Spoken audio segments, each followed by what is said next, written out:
রাজধানীর চীনমৈত্রী সম্মেলন কেন্দ্রে রিহাব মেলার শেষ দিনেও স্টলগুলোতে ক্রেতা দর্শনার্থীদের ভিড় ছিল চোখে পড়ার মতো। মধ্যবিত্তদের জন্য অ্যাপার্টমেন্ট করি, আমাদের মোটামুটি ভালো সাড়া পেয়েছি আমরা। অন্যান্য বারের তুলনায় এবার অথেন্টিক প্রসপেক্টের সংখ্যাটা আসলে অনেক বেশি।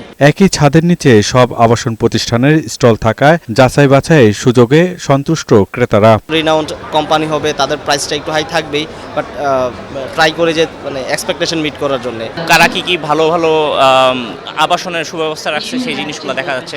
আবাসন প্রতিষ্ঠান ছাড়াও মেলায় অংশ নিয়েছে বেশ কিছু ব্যাংক ও আর্থিক প্রতিষ্ঠান। ফ্ল্যাট কেনা কিংবা নিজ জমিতে ভবন নির্মাণে ঋণ সুবিধা তুলে ধরছেন তারা। বাড়ি হোক, ছোট ছোট অফিস হোক, এইগুলো ক্রয়ের ক্ষেত্রে ফাইন্যান্সের প্রয়োজন হলে পূবালী ব্যাংক ফাইন্যান্স করে। রিহাব পরিচালক ইমদাদুল হক বলেন, অর্থনীতির উন্নয়নে এই খাত গুরুত্বপূর্ণ ভূমিকা রাখবে। একটা ফ্ল্যাট রেজিস্ট্রির ক্ষেত্রে প্রায় 15%-এর কাছাকাছি টাকা গভর্নমেন্ট রেভিনিউ আর্নিং করে। একটা 1 কোটি টাকার ফ্ল্যাটে প্রায় 15 লাখ টাকা গভর্নমেন্ট রেভিনিউ জেনারেট করে, যেটা অন্য খাত থেকে এত ব্যাপক আকার আসে। তো সার্বিকভাবে জাতীয় অর্থনীতিতে এই রিয়েল এস্টেটের ভূমিকা অনেক বেশি। এবার মেলায় অংশ নেয় সব মিলিয়ে 220টি প্রতিষ্ঠান। পিয়াস মাহমুদ, বৈশাখী সংবাদ, ঢাকা।